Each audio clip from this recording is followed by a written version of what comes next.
Welcome to the Story Geek Show. On today's show, I will be reacting to the latest Stranger Things trailer for season 4. And then I'll be also reacting and digging deeper into episode 3 of Moon Knight.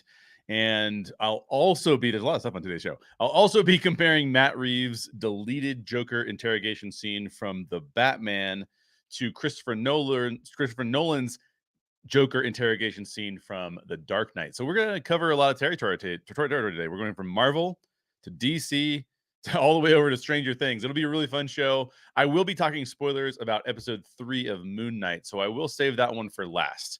But in the meantime, I'll react to the Stranger Things trailer first, then we'll get into Batman, and then I'll save Moon Knight for later. I'm Jay Sherer, co-writer of Death of a Bounty Hunter and Time Slingers, and this is the Story Geek Show.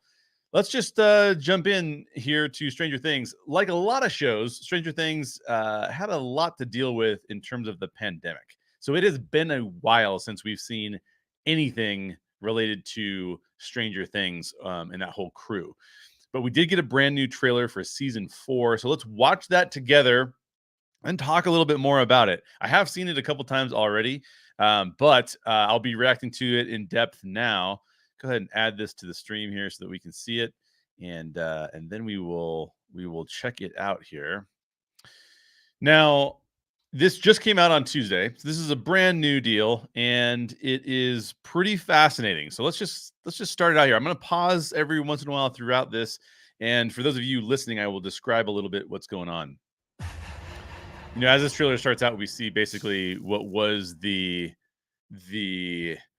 ruined transportation device or teleportation device that would open up the Upside Down and allow people to pass through the Upside Down going either way. And what we're seeing at the beginning of this trailer is that has been ruined, and we know that was ruined at the end of season 3. So we know that happened already, and now we're just getting sort of a little bit of an update here. You've broken everything. And then we have Snoke. We have Snoke talking to our Stranger Things crew. I don't know who this person is that's talking, but it definitely sounds like Snoke from Star Wars. So we'll see. You're suffering. And he says, you know, you've ruined everything. Your suffering is almost at an end. And I think that this shot is fantastic. This really creepy grandfather clock in the middle of a room. Stranger Things really knows how to do the creepy things really, really well. And there's a callback to it later in this trailer, and it's really, really good. It's almost at an end. And there's a shot of somebody who we don't know who that is quite yet. And this, as always, will be airing on Netflix.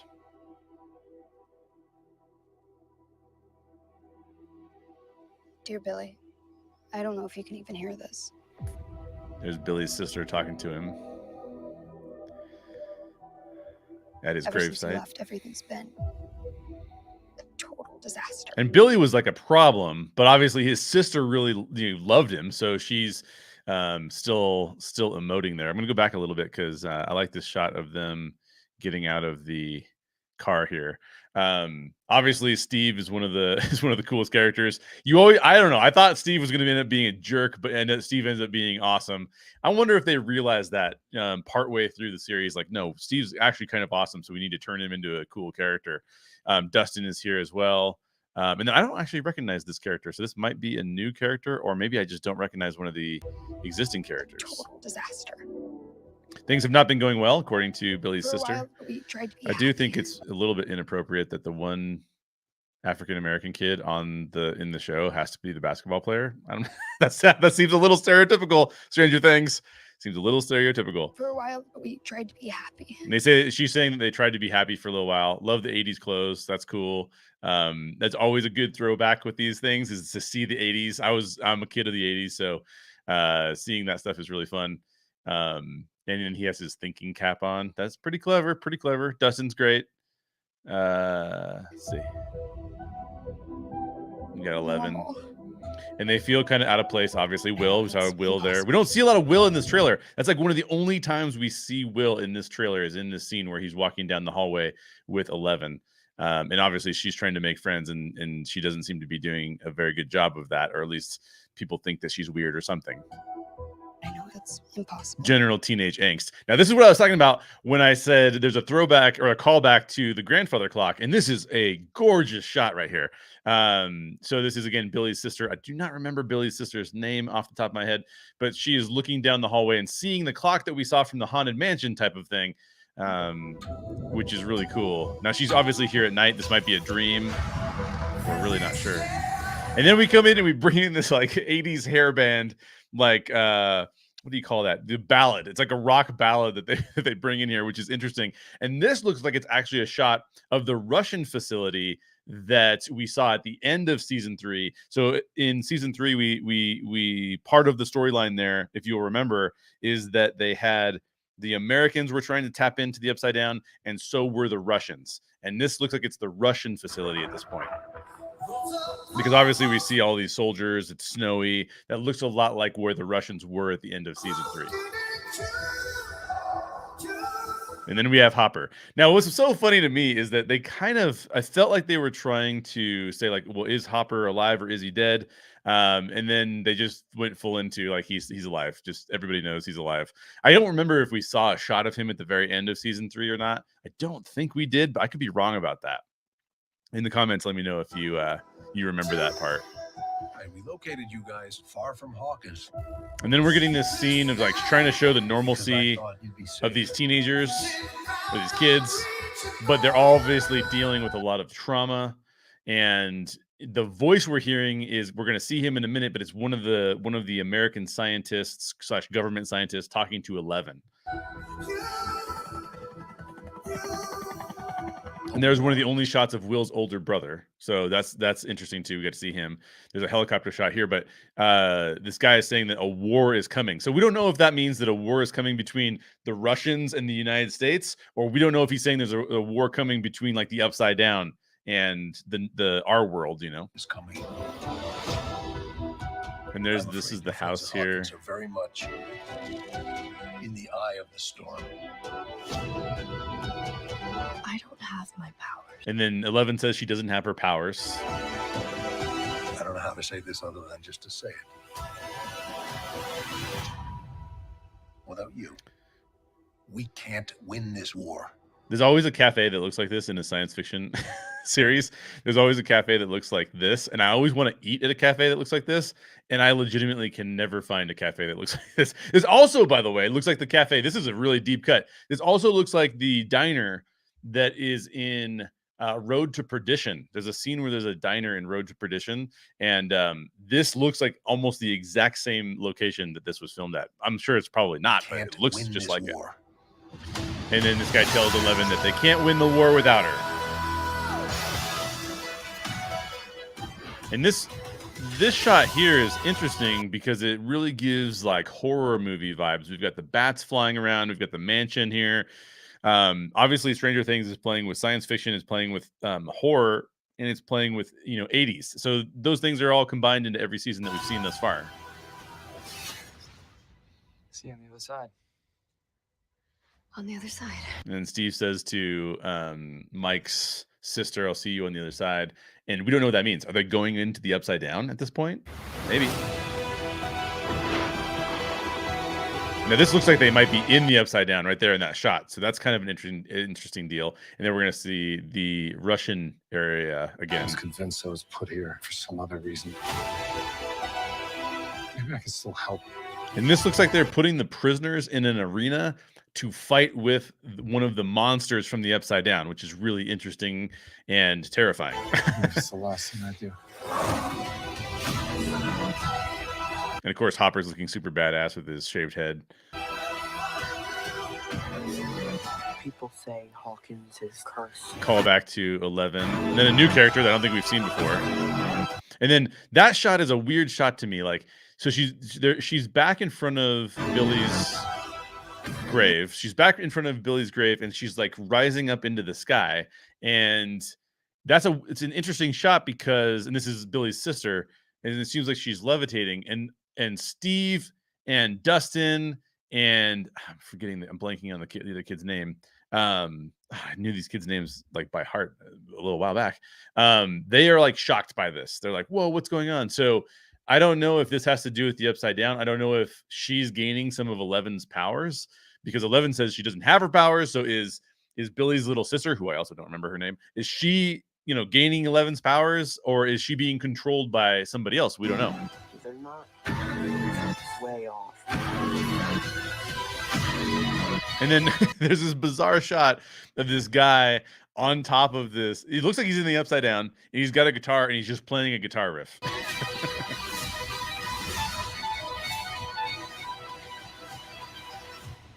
And then there's a bunch of little shots of the Upside Down, them traveling. It looks like somebody's going to rescue Hopper from Russia so that they can bring him back, which is likely where the show will go.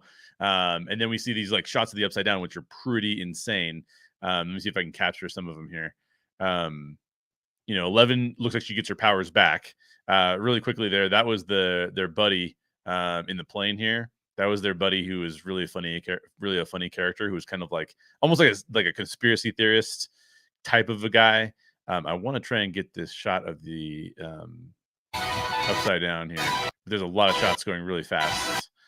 Oh yeah, this one is the one I was thinking of. This is definitely the most hell-like that the Upside Down has looked like, and I can't tell which character that is, but I'm sure. It doesn't look like they're in a good place. And then we've got the Eye of Sauron back in the background. So, call back on, we're doing other homages to other films.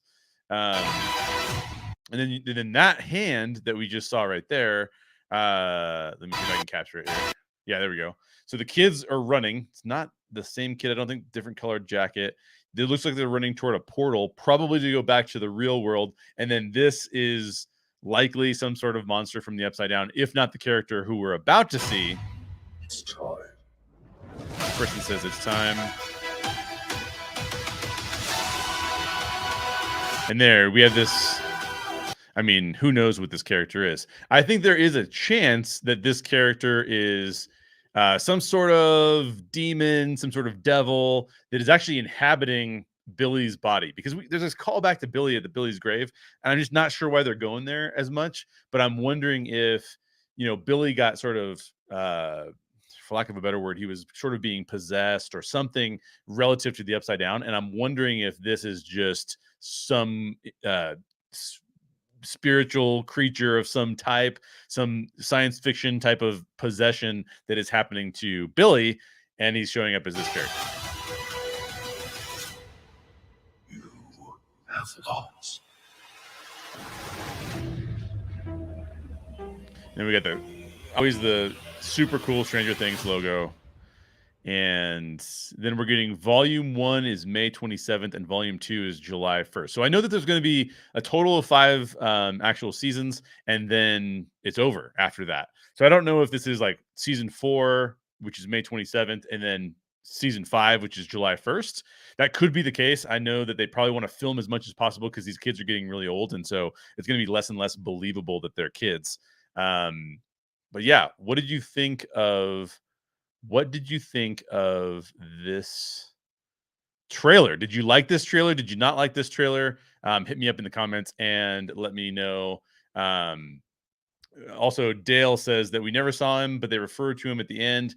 Then we saw him in the first teaser. That's true. And it could be a D&D god, which is, by the way, a theme that's been going throughout the series too. So science fiction, D&D, horror, and 80s. And that's basically what you get with Stranger Things on Netflix. So that was cool. I mean, here's the thing. My favorite season was season 1. And it was a smaller season. It was more of a throwback to the 80s stuff that I remember watching as a kid. It was not as bold and crazy and insane as what we got in the later seasons. I actually liked season 1 and then season 3 second, and then season 2 I thought was like maybe my third favorite. So what will we get more of here? I mean, we're definitely going bigger and broader. Is that going to be better? I'm not sure. I mean, season 1 was pretty phenomenal. Season 1 was also a little like, if you were to kind of track it back, I would say season 1 was not as fun as, like, let's say season 3. Season 3 was really, really fun. This looks like it's going to have elements of fun mixed in, but sometimes that fun can detract from some of the horror. But I don't mind the fun because it breaks up the horror a little bit more, which is kind of nice. So we'll see how that goes. But let me know what your comments are about the trailer for Stranger Things season 4 and maybe season 5. Maybe it could have been a trailer for both of those because they gave us both dates on there. So we shall see. We shall see. Now I want to get into the Batman. So now there will be probably some minor spoilers for the Batman and also the Dark Knight, but that's of course a pretty old movie at this point. So we're going to talk DC now, and we're going to compare the Batman interrogation scene or the Batman interaction between Robert Pattinson's Batman and Joker. This was a deleted scene. This did not appear in the actual film, but it was released by Warner Brothers after the film came out. Just a couple weeks ago, they released it. And I want to compare that to Nolan's version of when Batman actually interrogates Heath Ledger's Joker. We're just going to compare the two. Each one is about 5 minutes. So these are not short scenes. But I'll talk a little bit throughout to talk a little bit more about what is going on in each of them. And I'm going to go ahead and start with the Dark Knight because this is the one that came first. So let's give a little bit of context before we jump into the scene. Let's give a little bit of context as to what happens in this scene and what's the setup. Why are we even seeing this scene the way that we see it? Well, first of all, this is a portion of the movie where the Joker has been trying to wreak havoc in Gotham. So therefore, in Nolan's scene, the Joker is the suspect, right? The Joker is the one who has answers that Batman needs. And he's trying to figure out what Joker is going to do next and if he can prevent Joker from wreaking havoc on the city. So there's a little bit different context to this clip than there is in the Matt Reeves deleted scene conversation. And I'll talk about that one when we get there. But Batman is perhaps entering the scene with a little bit more anger. He also has a little bit more of a purpose in talking to Joker directly in this particular scene than the other scene, which we'll get into in a minute, and I'll explain the differences between that. So let's go ahead and take a look at this scene. And like I just did with the trailer, I'll stop it throughout. For those of you who are just listening, you'll probably be familiar with this scene. You may or may not be familiar with the scene. You can go watch it on YouTube. It is on YouTube. That's where I'm going to play it from. And I'm also going to play the Dark Knight scene from YouTube as well. So you're able to see these things. And if you go to YouTube, you can watch my video version of it as well. So let's go ahead and take a look at this. All right. Here we go. Harvey didn't never made it home. Of course not. What have you done with him? Me? I was right here. Who did you leave him with? Your people? Assuming, of course, that they are still your people. Now, one of the things that I just have to say up front is that I don't know that we'll ever get a Joker that is as good as Heath Ledger's Joker. Now, this is a specific take on the Joker. This is more his chaotic side. This is showing how he likes to wreak chaos and then also showcasing that in wreaking chaos, what his objective is to prove specifically to Batman, but to Gotham in general, that trying to improve itself or trying to assume the world is not chaotic is not worth their time. So he's a very fascinating character, especially when you take a look at that comparative to Batman in the Nolan series, who's all about order and trying to bring about order because he had this traumatic experience as a child where disorder caused him to have this severe trauma, and he doesn't want anyone else to experience those same things in Gotham, and therefore he's doing what he does. And not Maroni's. Does it depress you, Commissioner? So one of the things that Heath Ledger's Joker does so well is that he is causing chaos with Commissioner Gordon. Now, how is he doing that? He's calling into question the things he's suggesting to Gordon may or may not be true. the police department may or may not be heavily influenced by Maroney. But and also he may have had something to do with Dent's situation. But what he's trying to do is he's trying to seed the seeds of doubt in Commissioner Gordon so that Commissioner Gordon is fearful and maybe does some things that he maybe shouldn't otherwise do. Just how alone you really are. So he's playing on his fears. I mean, this is fantastic writing, by the way. He's basically saying to a character who feels like he's fighting the good fight, and the only person he can trust is a vigilante in Batman. He's basically saying, do you know how alone you are? The only person on your side is Batman. Everybody else may be paid out and maybe not a person that you can actually trust. Does it make you feel responsible for Harvey Dent's current predicament? Where is he? What's the time? What difference does that make? Well, depending on the time, he may be in one spot or several. And then he subtly indicates here that he's going to explode Harvey Dent, for lack of a better term.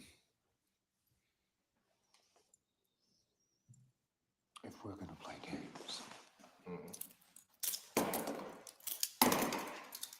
I'm going to need a cup of coffee. The good cop, bad cop routine. Not exactly.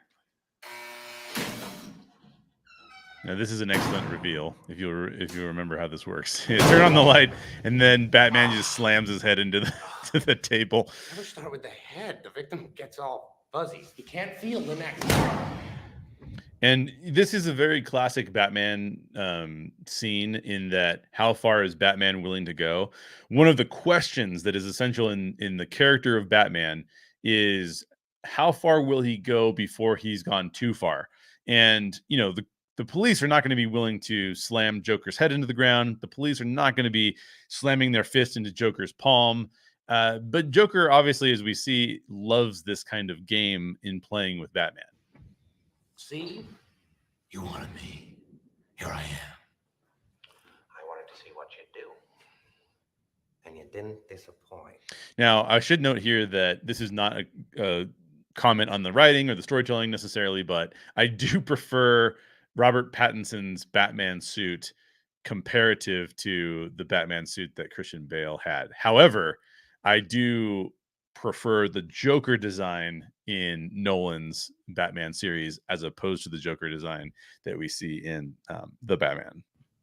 You let 5 people die.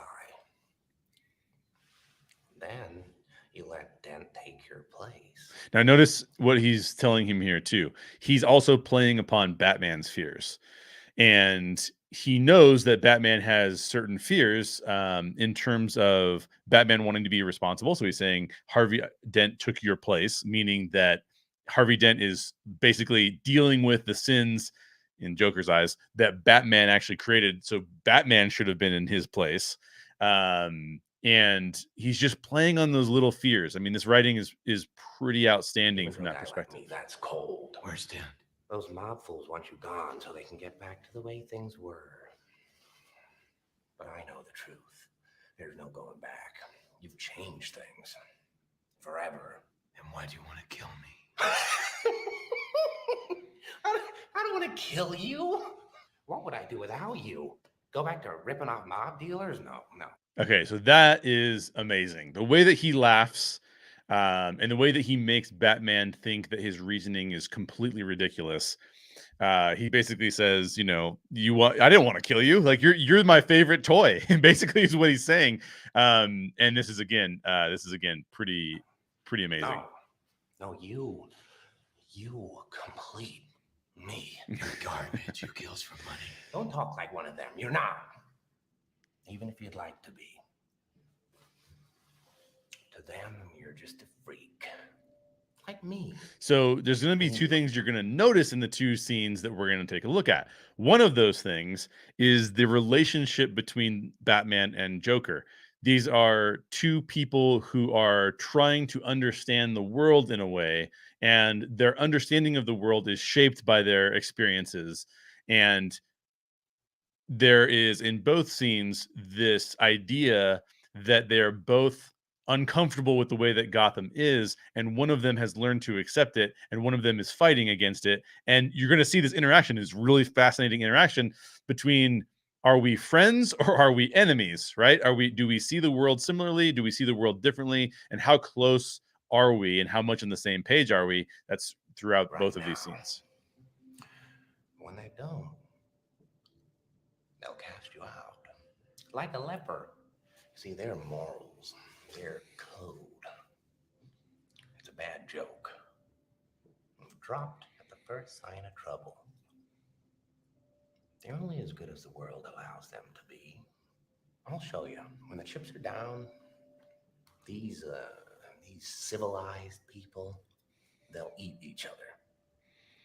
So here's one of we're getting in this interrogation scene, we're getting essentially the philosophical idea that the Joker has, and that is that any sense or semblance of order is easy to disrupt, right? So what he's saying is that you have this police department, they're super corrupt. Anything that I do is going to cause mass chaos. You just watch. They'll all turn their backs on you.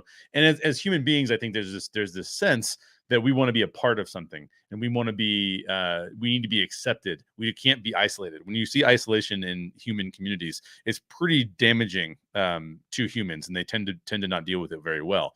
And what Joker is doing is he's playing upon that fear, and he's playing upon that fear for someone who is going out of their way to be isolated. He's literally has a secret identity. Joker, on the other hand, he is his identity, so he doesn't care if people know him. But Batman doesn't want people to know that he's Bruce Wayne. See, I'm not a monster. I'm just ahead of the curve. You have all these rules, and you think they'll save you. So when Joker says that, you have all these rules, and you think that they'll save you. What I think part of the reason that he's saying is Batman has resorted to violence to get what he wants out of Joker. And basically what Joker's saying is, I already know your rules, and you're not going to kill me. And so therefore, go ahead and beat me up, but you still won't get what you want because you're unwilling to go as far as Joker would go. It's in control. I have one rule. Oh, then that's the rule you'll have to break to know the truth. And so there you go. There you see him saying that. I only have one rule. He doesn't kill people. And Joker saying, well, you're going to have to kill somebody in order to know what you want to know. The only sensible way to live in this world is without rules. And tonight, you're going to break your one rule. I'm considering it. No, there's only minutes left. So you're going to have to play my little game if you want to save one of them. And there's the key turn of that scene, right? So as you look at a narrative arc of a scene, this narrative arc of a scene is very similar to a narrative arc of a film. It's always going to go from the inciting incident, if you will, all the way up until the climactic moment of the scene before we tail off. And this is getting to the climactic moment here where Joker has presented to Batman like, hey, this is not what you think. You're not looking for one person. You're going to have a choice you have to make. For a while there, I thought you really were, Dan. The way you threw yourself after her. The amount of strength it would take to throw someone over a table like that is completely ridiculous, but it's good. It's entertaining. Look at you go.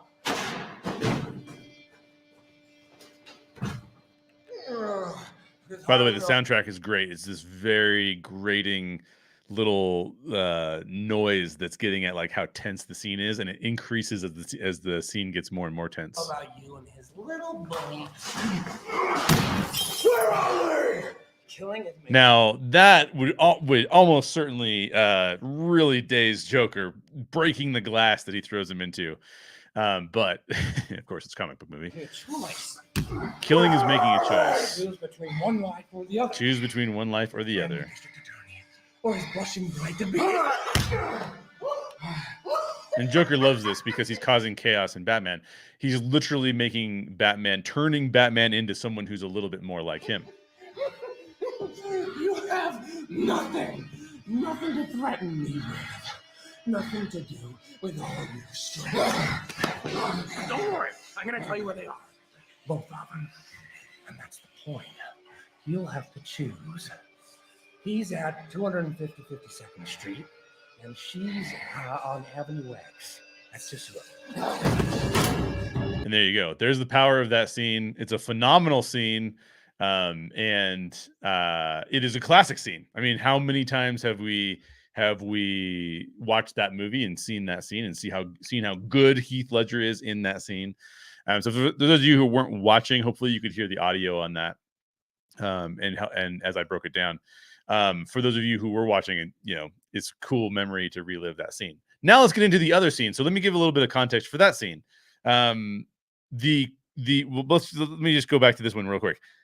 The crux of that scene was showcasing the difference between Batman's worldview and Joker's worldview in the context of Batman trying to save Harvey Dent. But what Batman did not know, and what we did not know at the beginning of that scene, was that it wasn't just Harvey Dent that Joker had captured. It was also, I believe, Rachel Dawes, I believe is her name.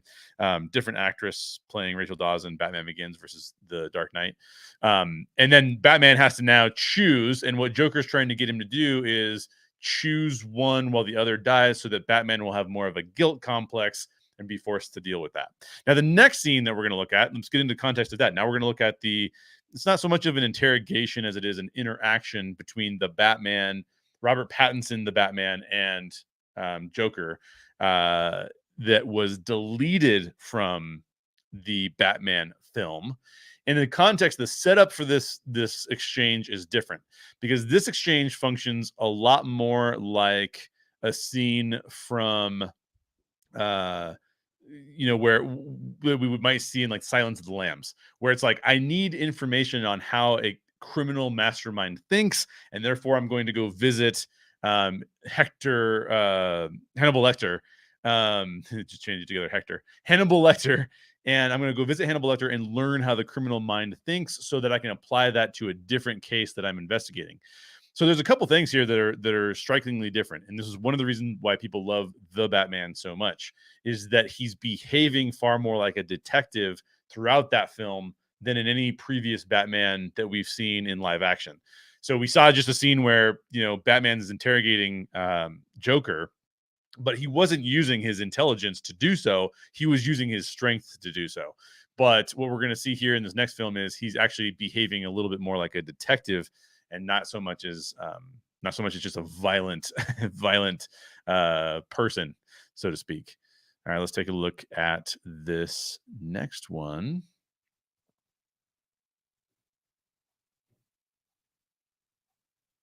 All right.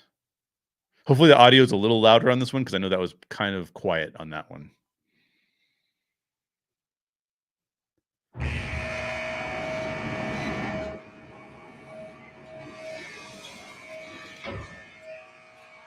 Now, one of the things that's interesting about this whole scene is that clearly Matt Reeves wants to use Joker in a future film of some kind. And so what you're not going to see in this scene is ever the full face of the Joker. What you're going to notice in this particular scene is, obviously this is filmed super cool, because we can see Batman's reflection here in the background, and then we just see kind of the backside, if you will, of Joker.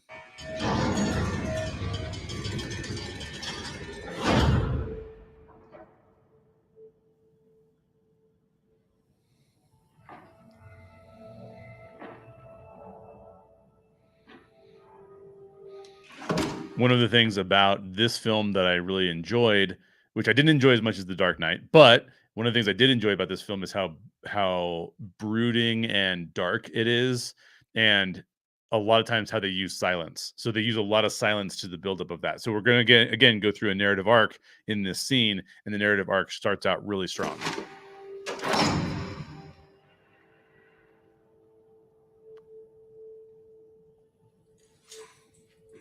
Let me know in the comments if you prefer Nolan's take on Batman and also Christian Bale's take on Batman versus Matt Reeves' take on Batman and Robert Pattinson's take on Batman.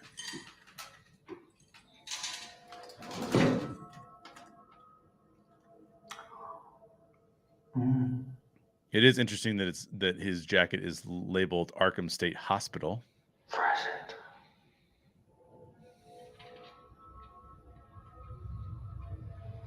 Now, in what we can see in this blurry picture of Joker is that we can see that there are some similar design elements to the character, right? He definitely has the deformed lips. It looks as if he actually has had some sort of scarring from that.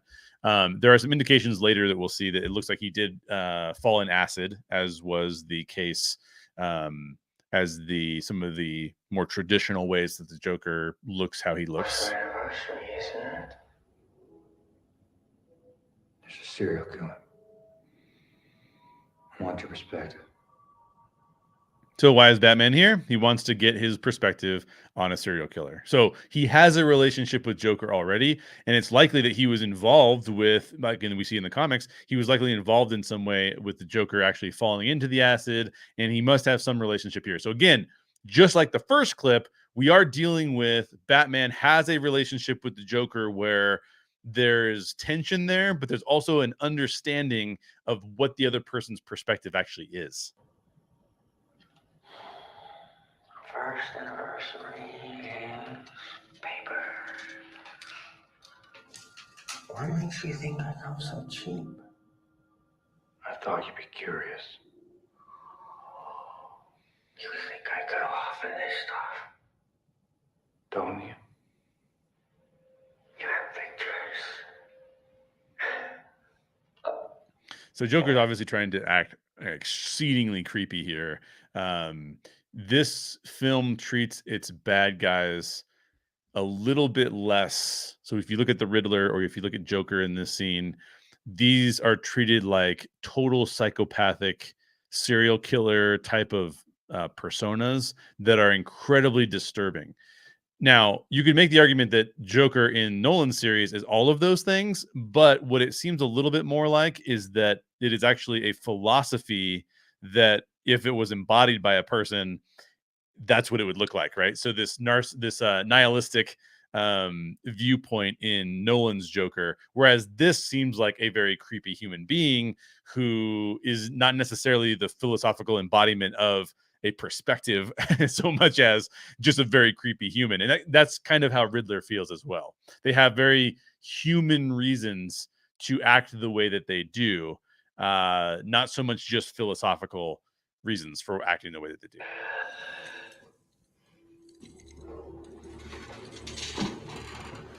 And here we see, it's not as blurry, so we can see a lot of the scarring, again, probably from acid.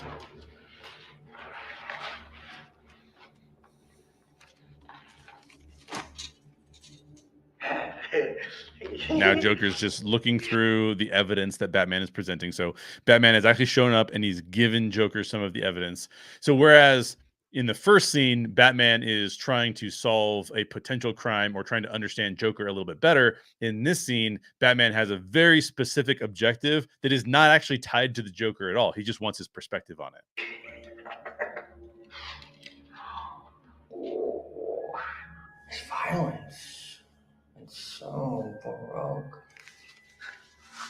Oh, he likes little puzzles, doesn't he?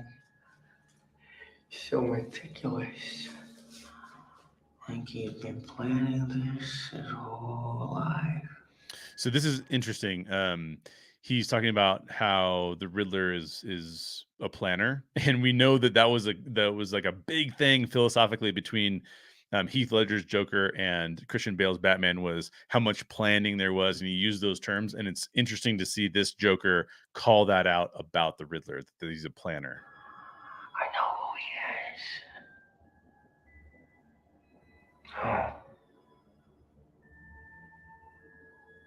Who is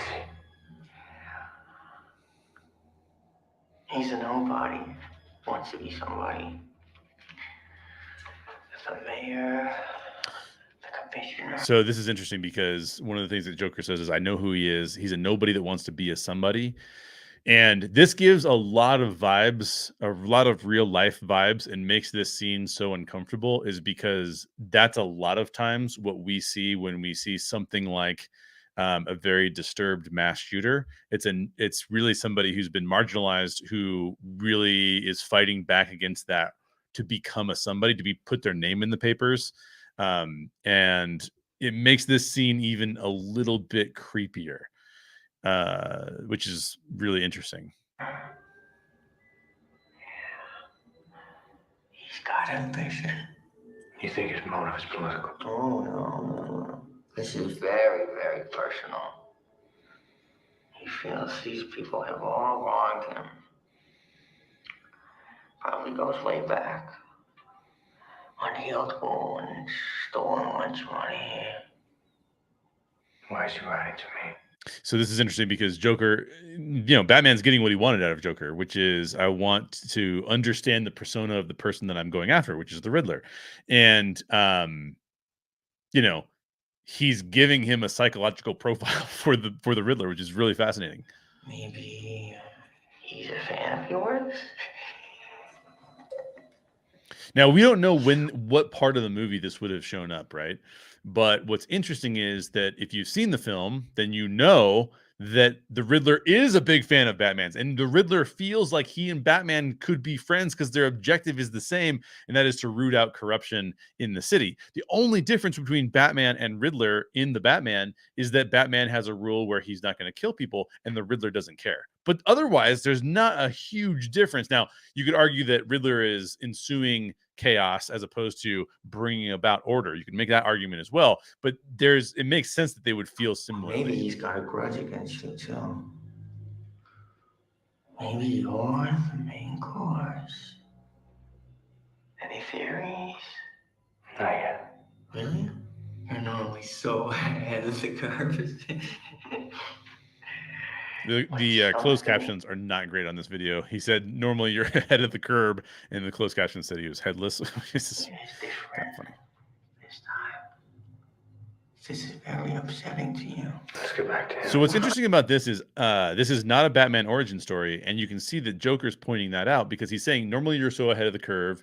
This is very upsetting to you, meaning that he has done this multiple times. Batman has investigated a lot of things in the past, and Joker knows about that, but he knows that this is treating Batman differently, which is some backstory that we never really get in this film, except in this scene, which is, of course, deleted. You are so much more fun. I'm not here to talk about me. What are you here to talk about? I want to know how he thinks. You know exactly how he thinks. Have you read this file? You two have so much in common. And here again, we see Joker is playing upon Batman's fears. So Batman's saying, I want to know how he thinks. How am I supposed to know how he thinks? And Joker's saying back to him, you know how he thinks because he's you, man. He's very similar to you. You have a lot of the same desires and a lot of the same ways of behaving. And again, he's just kind of subtly hinting at Batman that maybe Batman is on the wrong path. Avengers. So he's even more righteous. Oh, are you afraid he makes you look soft? You're wasting my time.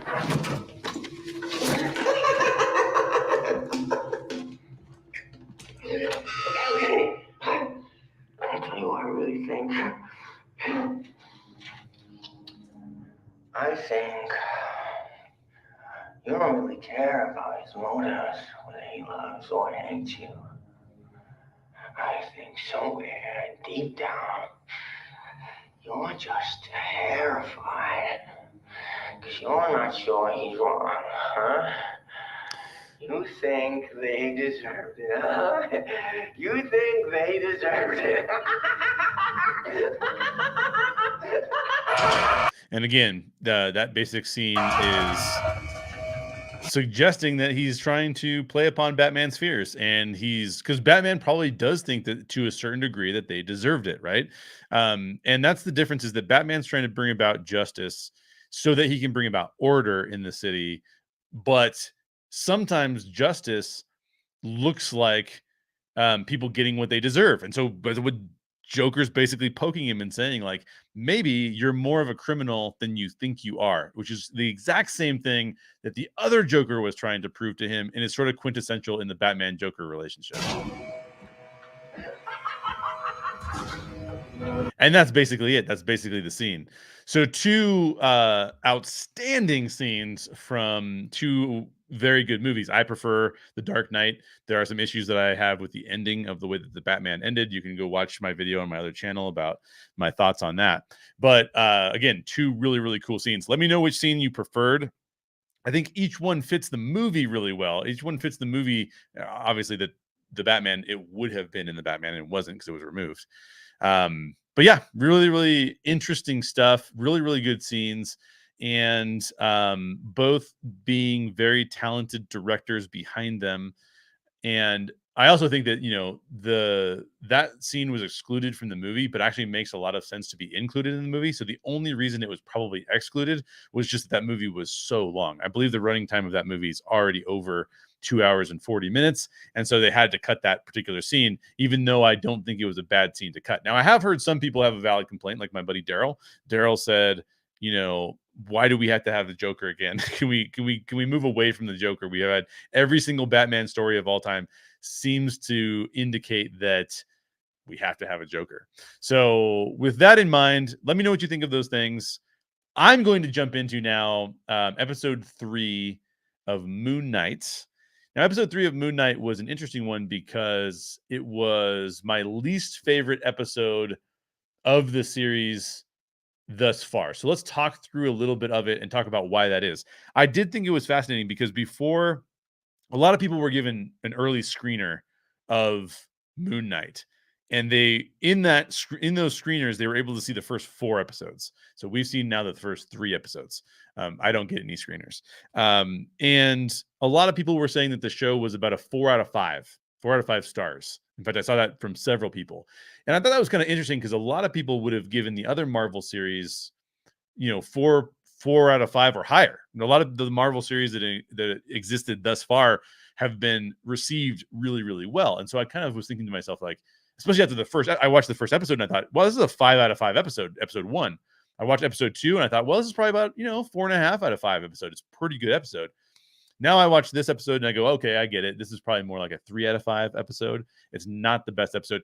Honestly, what it felt like to me was it felt like a 50-minute episode that should have been 2 separate 40-minute episodes, because they did 3 or 4 big things during this particular episode. And by the way, I am going to spoil this. So just heads up, I'm going to be spoiling episode 3 of Moon Knight. We had the scene where all of the avatars of the Egyptian gods are meeting. Therefore, the Egyptian gods are all meeting in the pyramid of Giza. We had that scene, which was a big scene. Could have been the end. It could have been like a climactic scene reveal. We also had the scene where Khonshu and I believe it's actually Steven, if I'm remembering it correctly, but Khonshu and Steven turn the sky backwards so that it can see what the night sky would have looked like 2,000 years prior. Those are 2 pretty big events happening in one episode, and it felt like those 2 things could have been separated up into 2 different episodes. But and that's why I think it suffered a little bit. But let's go ahead and get into it a little bit more, because there's some things that we learn in this episode that are pretty interesting. So the first thing we learn is that Layla deals with black market Egyptian goods. So we get a little bit more of information about her persona. We also know that her father was an archaeologist. Her father's basically Indiana Jones when it comes down to it. And I think we're going to learn more about him. And I think there's going to be a little bit more Indiana Jones quality to her father based on the hints that they're giving us in episode 3. And she's in this scene, she's forging a passport to Egypt. So if we had thought previously that Layla was sort of an innocent party in this whole thing, she's really not. She's not obeying the laws, so to speak. So that's an interesting side of Layla's character in Moon Knight that presents her with some more compelling reasons to tag along. She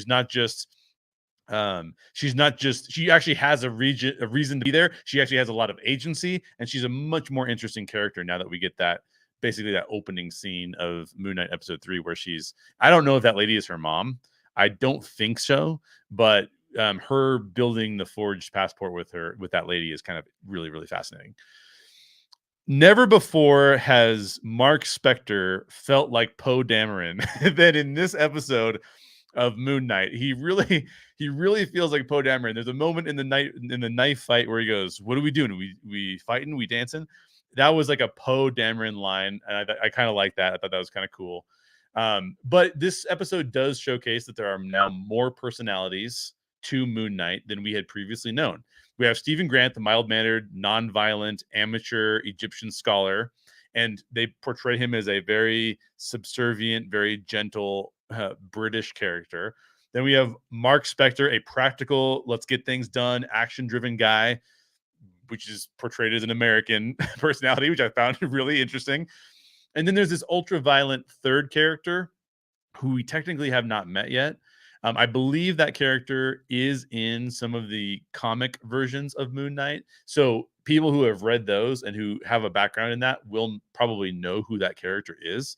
But we, as viewers of the show who have not read the comics, don't know who that is yet. We just know that there's a character that is much more diabolical in his behavior, because Mark Spector is willing to do a lot of things, but we continually see Mark pull back from doing something that is truly heinous. So, for example, he's very willing to fight all three guys in the knife fight, but he's shocked when he kills one of them, and then he's extremely disappointed in Khonshu when the younger fighter, the boy fighter, I guess he looked a little older than a boy to me, but you know, the younger guy cuts his own scarf and falls back off the cliff. Mark seems pretty terrified of that, because he took Khonshu's advice and said, if you just hold him over the edge of the cliff, he'll talk.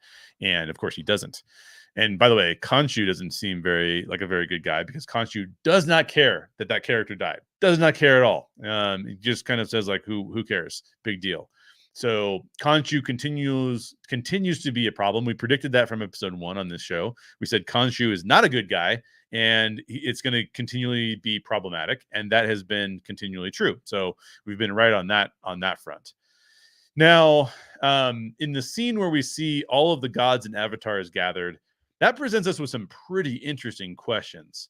The first question is, why can the gods not be present without the use of an avatar? We don't know that. I have not heard of that concept in Egyptian mythology. Now, I will say I'm not an Egyptian scholar of any kind, so maybe that is a concept that is frequently utilized. What we do see is that their avatars, this is the first time we've really seen this. Like, what we've seen in Moon Knight prior is that it felt like they could be indicating that there was some sort of possession. But then we also saw that, you know, Mark was able, and even Stephen were able to call on the suit. They called it summoning the suit, which he does several times. And it's a healing suit that can cause him to heal himself. I don't know how much Khonshu is controlling Mark or Stephen when the suit is on them. I don't know what that means. But in this scene where the avatars go into the Temple of Giza, or the Pyramid of Giza, to have a discussion about Arthur Harrow and what Arthur Harrow is doing, this is where possession is readily apparent. The gods are speaking to one another through their avatars. In fact, Oscar Isaac is doing his best impersonation of Khonshu when Khonshu's speaking through him. They bring in Arthur Harrow. They have a conversation about what's going on. That was probably, from a possession standpoint, probably the creepiest portion of the show that we've seen thus far, because the idea is, is there such a thing as possession, spiritual possession of some kind? This show is suggesting that there is, and that the Egyptian gods can do that. I don't think that we've seen that in the Marvel Cinematic Universe prior to this. We've seen some, people with, let's say, mental illness who do some things they don't want to do. We've seen some very human things, like Bruce Banner, who has temper tantrums and turns into the Hulk. So those are very human-like metaphors. This is the first time that we're actually seeing possession of a earthly being by a spiritual being, and that is pretty interesting to see in the Marvel Cinematic Universe. And it's a really good, deep discussion that we could get into, because how do we think of possession today? I mean, there's multiple ways to look at it. Everything from, there are people who talk about possession being like demonic possession. You see a lot of movies about demonic possession where there is a spiritual entity that does not have good things in store for the person, and they're possessing the person and having them do, horrific things. That is a really interesting take on, that's the general Western take on spiritual possession, if you were just to watch movies, is that the demonic entities exist to take over a human body and then do a bunch of bad things. And that seems like an interesting interpretation, quite frankly, a strange interpretation of what you might say the Bible deals with when it deals with spiritual possession. Now, that's not to say that there aren't some elements of the Bible's spiritual possession that are similar in nature, but I haven't studied what Islam would say about spiritual possession, so that would be an interesting thing to hear from if you are of an Islamic faith or know about Islamic faith. If you could let us know what spiritual possession looks like from that perspective, if there is such a thing. But a lot of times, from a biblical perspective, spiritual possession is more along the lines of it causes physical ailments, it causes maybe mental ailments, but you always have to ask yourself a question of like, well, what is the goal of the person who's of the possessor of the demon in this case, right? And that's always an interesting question to ask. And I don't know that there's a good answer, and I don't know that we're always given a good answer. But I think what you'd have to say from a Judeo-Christian standpoint is that it's not like the devil or demons have a purpose to make humans miserable. That doesn't make a lot of sense. In fact, making humans extremely comfortable in a way where they would not think about God seems like a more effective tactic than just making their lives miserable. And if there's some reason they're trying to possess people so that they can get some level of worship or some level of interaction or something, again, making people's lives completely miserable seems like an odd technique. Now, if you said to me, spiritual entities try to work through addiction, try to work through temptations and those things will drive you away from God, then that would make a lot more sense to me. In this case, what we're seeing in Moon Knight is that the possession is still a little bit convoluted, because we know that the only people we've seen possessed are the avatars of the gods who are not um exiled, right? Because Arthur Harrow is not possessed by Amit. He's just working on her behalf. But the gods that are possessing the people are seemingly trying to keep the peace and not disrupt too many things. And that's one of the reasons why they're upset with Khonshu, is because he's sort of upsetting the balance. He's already caused a massive eclipse, which means that there's more attention that's drawn to the Egyptian gods. And there seems to be an indication that they don't want that attention, which is pretty interesting. So they're trying to do whatever they can, but they may not be influencing the world, like they used to in ancient Egypt. So all of those things are fascinating, and we'll see what comes about later in this series about what happens there. Getting into the scenes after that, we see Layla and Mark visit the black market dealer. I did not love that sequence either. That also felt like a really rushed sequence to me. There were moments of that sequence that felt like they were trying to up the tension a little bit more, but that just didn't seem. It just seemed rushed. It felt like there's probably a scene that's twice as long on the cutting room floor that would have been even more compelling in those kind of contexts. Like, for example, the pacing is such that when they show up, there's a lot of time spent showcasing that there's the shirtless guy on a horse with playing with spears, and it's kind of like, okay, you spend quite a bit of time on that, wherein the tension leading up to the big fight after they look in the sarcophagus actually felt a little bit rushed to me. And it felt like they could have drawn that tension out, drawn that suspension out a little bit longer. So again, if this episode had been 2 episodes instead, I think that would have been a lot better. But 50 minutes is a long episode for a Marvel series. Both Marvel and Star Wars have kept their series episodes usually to about 35 to 45 minutes.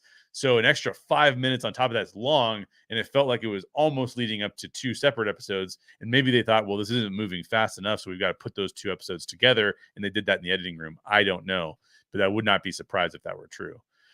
There are some implications here that I think are going to be really interesting to the character of Mark Spector, because the implication in this show is that Mark had something to do with Layla's dad's death.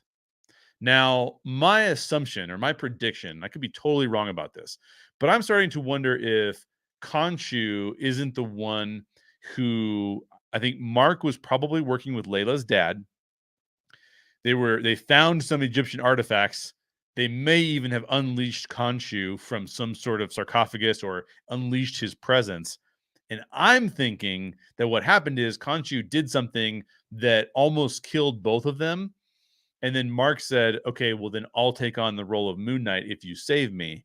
So either Layla's dad was accessing the powers of Khonshu, or they discovered Khonshu together. Either way, by Mark choosing to take on the Moon Knight role, he saved himself, but was not able to save her father.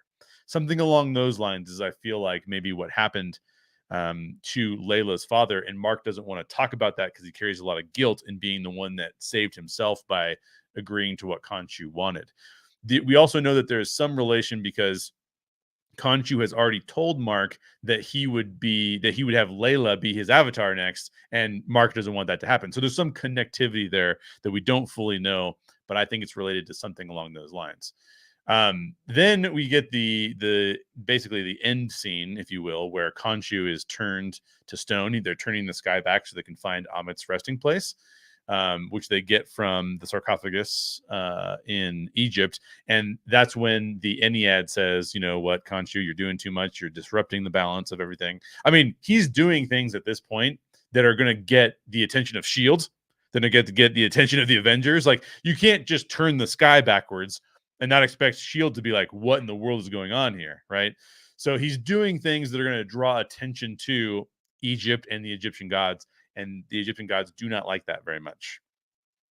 What's really fascinating to me here is that episode 4 of Moon Knight, Moon Knight, the armor is not going to be available because Khonshu is not available. Khonshu is removed from this whole scene. So that is going to be a really fascinating aspect of this show that we'll have to see more about as we go into episode 4. And then I think we have 6 episode series total. So we're halfway through, and right now Moon Knight is off the table. So we'll have to see how that works. And we'll also have to see, with Moon Knight being off the table, what happens with Mark's personalities. Do these personalities still shift in and out, or is that something that is kind of dictated by Moon Knight, by Khonshu? I'm not really sure. So there you go. There's the breakdown of episode 3. And with that, I'm going to go ahead and close out the show. So that is it for today's show. I do want to get back into reading more from my books, but I'll have to save that for next week because I got plenty of other things to talk about and discuss. And we're going to just keep going through those. Whenever I get time, I'll do the book reading. New episodes of the Story Geek Show come out every Tuesday and Thursday. This coming Tuesday, April 19th, I will be joined by Dale Wentland. You've heard Dale on a lot of the shows. He's comments live, which we're really grateful for. He's a former co-host over at Network 1901, and the two of us will be digging deeper into episodes 2 and 3 of Tokyo Vice. If you listen to Mike and I's conversation about Tokyo Vice, you know that I really enjoyed it, and I think Dale will have some really important things to bring to the table in that particular episode. Subscribe to the Story Geeks Show on YouTube or on your preferred podcast provider. We should be available on just about every podcast provider you can listen to. And episodes are published to the podcast feed right after I finish recording them on YouTube. Leave me a comment and let me know what you thought about episode 3 of Moon Knight, the Batman comparison I did, or even the trailer for season 4 of Stranger Things. I will see you on Thursday. Bye.